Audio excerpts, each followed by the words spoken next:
Oh boy, round two here. I guess I filmed the entire last video with my microphone muted, and so it was just me blabbering into a muted mic and nothing got recorded. So we're going to do it again. I don't know if I'm going to get anything right, but we're going to give it a whirl.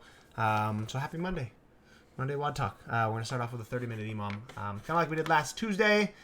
We're going to add a little bit more movement work over the cyclical work. So this could be a little bit easier than last week, just because some of these movements you are going to be able to get done a little bit quicker than some of the ergs. So you're going to get a little bit more rest time, but we are moving weight. It is musculature being used versus the erg, so it might be a little more challenging. But we'll see. Either way, we're going to get some good work in. So we're going to start off with squat snatches.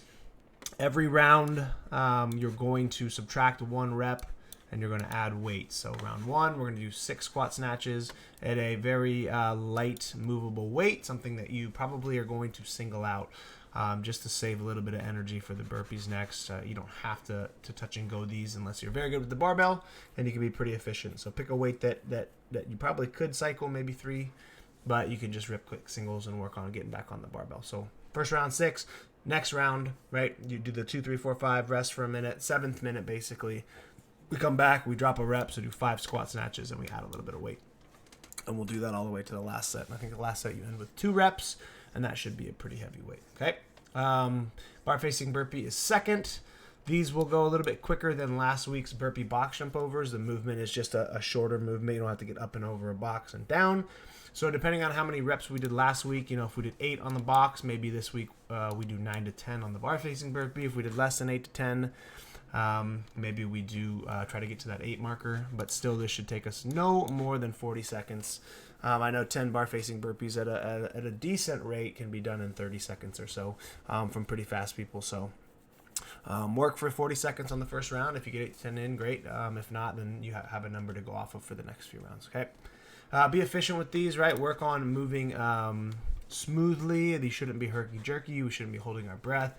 Anytime we're doing these EMOM movements, we're working on being as efficient as possible and giving the least amount of energy through the entire EMOM. That way we're staying recovered. We're not redlining, and we're kind of working to a good rate, recovering, and then we're kind of moving on from there. Okay? Calories on the rower should be the exact same as last week. If you did last week's, you have an idea of kind of how hard you have to push to get through a certain amount of calories in that minute, but these again should be 40 to 45 seconds max. You might feel a little bit better going into the row this week because the squat snatches is not an assault bike sprint. They are like using obviously a lot of musculature, and it's very technical, but you might have a little bit more rest, and then the bar facing burpees are a little bit less taxing than the burpee box jump over. So you may be able to rip off a few more calories on the rower, or maybe hold a little bit faster pace. So play with that, have some fun with that.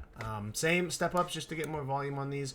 I remember last week these were one of the most challenging movements in the EMOM, in my opinion. Coming off the burpees, coming off the fast row, and then having to step up on a box, I thought got pretty challenging towards the end. So we're just going to keep it there just to get some more volume in a little bit of a different scenario, but still just get some good reps for the dumbbell step ups. And then final movement's going to be a pulling motion, gymnastic pull. Whatever we choose here, we're aiming for these 8 to 10 reps to be done as close to unbroken as possible, or maybe probably 2 sets maximum. This is actually a little bit of a way to build in extra rest into an EMOM, is to add a pull-up motion, right? If you do a quick set of 5, drop, and another set of 3 to 5, something like that, you're going to be done in 25 seconds. You're going to have a whole extra 30 seconds rest in this EMOM, so we're actually getting closer to 90, so that as we get heavier in the snatches, we have a little bit more recovery time, and hopefully we're a little bit more successful, or we can push ourselves a little bit more. So make sure whatever we choose here is something we can work efficiency in form, breathing, and then we're not having to go really above and beyond our means to get this 8 to 10 in. So 1 to 2 sets, get through it quick, get some extra rest, and then move on. And other than that, should be a great EMOM. Just some good touches on movements that have been put together in the open, different varieties, different combinations. There was a snatch, burpee, bar muscle up workout. There was an increasing snatch ladder with chest to bar. So we're just kind of getting some feels for something we might see on Friday. But other than that, have a great workout. Have a great Monday. If you have questions, comment below. Other than that, toodaloo.